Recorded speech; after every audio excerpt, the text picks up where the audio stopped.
Mendidik manusia berbudi luhur, tahu benar dan salah, adalah salah satu konsep persaudaraan Setia Hati Trate. Setia Hati Trate tidak mengajarkan bagaimana cara melancarkan pukulan jarak jauh, juga tidak mengajarkan bagaimana memecahkan benda-benda keras. Namun perguruan ini mendidik bagaimana melakukan pukulan yang tepat pada sasarannya, tetapi mengandung seni dan teknik yang tinggi.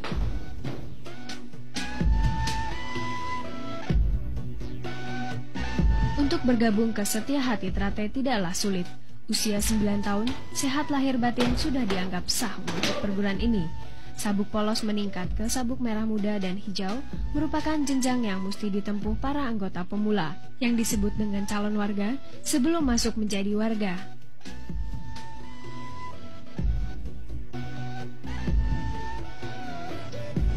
Materi latihan berupa paket senam yang terdiri dari 90 jurus. Sedang latihan fisik diarahkan untuk dapat melakukan gerakan teknik dengan mudah dan mantap, yang mengarah pada kelenturan, keseimbangan, kekuatan maupun kecepatan, dengan unsur pendukung latihan pembentuk daya tahan otot dan stamina. Latihan fisik merupakan bagian dari tahapan latihan untuk dapat mencapai prestasi yang baik.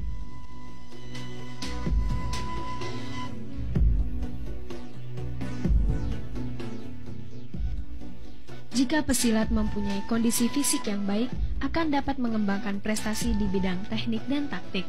Kesemua ini bisa dilakukan dengan menggunakan senjata berupa toya, rambin, belati, pedang, maupun trisula yang diajarkan di persaudaraan ini.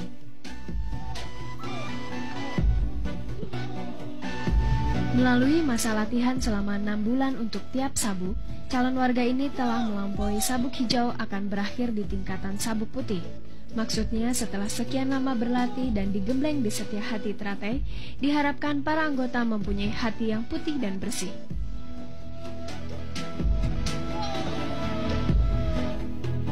Ujian atau dikenal dengan istilah pendadaran, mengesahkan menjadi warga, dilakukan melalui hiking dari daerah Kresek menuju Padepokan yang berjarak sejauh 15 km, dan selalu dilakukan setiap tanggal 1 Suro. Setelah melampaui masa ujian, barulah para calon warga dianggap sah menjadi warga yang ditandai dengan upacara ritual.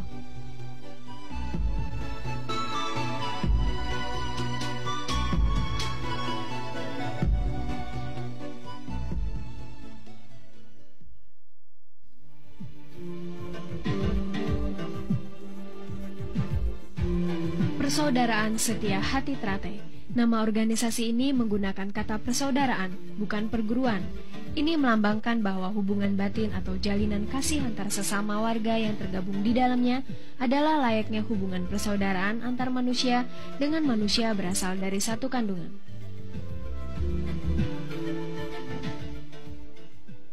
Satu persaudaraan sejati tidak memandang siapa kamu, siapa saya. Latar belakangmu apa, latar belakangku apa. Yang adalah kamu orang Setia Hati Trate, saya orang Setia Hati Trate. Itulah yang inginkan.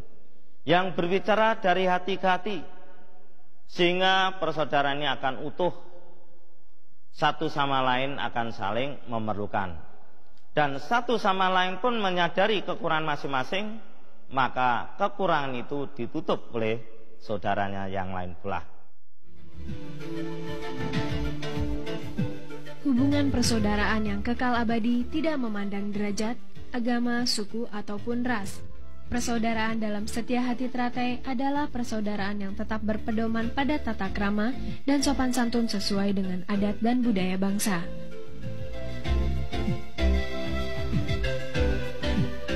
Korelasinya adalah bahwa di dalam tubuh Setia Hati Trate tidak terdapat hubungan antara guru dengan murid.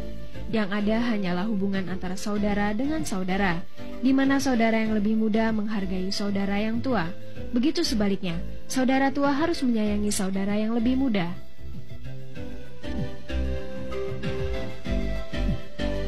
Jumlah anggota yang begitu membengkak dirasa sulit untuk mengenal satu sama lain. Untuk mengakrabkan ikatan persaudaraan antar warga, maka Setia Hati Trate menyelenggarakan turnamen persaudaraan Setia Hati Trate Cup yang dilangsungkan tiap 3 tahun sekali. Turnamen ini bukan sekedar ajang memperkukuh persatuan persaudaraan, tapi juga merangsang prestasi para warga, di samping juga digelar kejuaraan pencaksilat antar mahasiswa.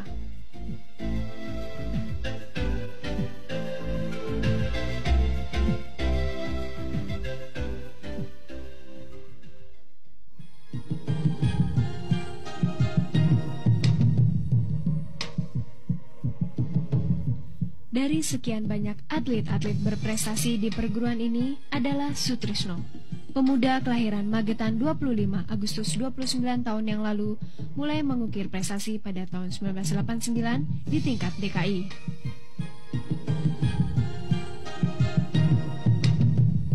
Mengaku pertama kali mengikuti pencaksilat atas dorongan dari kakaknya, Sutrisno kini benar-benar jatuh cinta pada olahraga milik leluhur.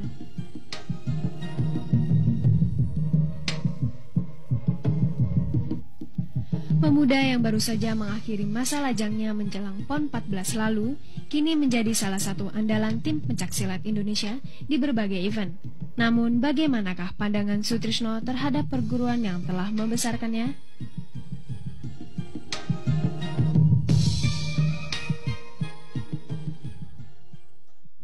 Saya dari pertama sampai sekarang saya tetap orang Esa Teratai. Karena saya dari kecil saya ingin jadi seperti pendekar-pendekar Esa Teratai yang mendahului saya, karena dia punya prestasi sangat bagus sekali gitu, dan sangat terpuji untuk bermasyarakat, khususnya di Madiun gitu. Di seluruh Madiun itu hampir semuanya, dari masyarakat, dari lurah, dari camat, dari bupati, semua tuh hampir semua Esa Teratai. Karena mungkin Esa Teratai ya karena bagus menurut saya.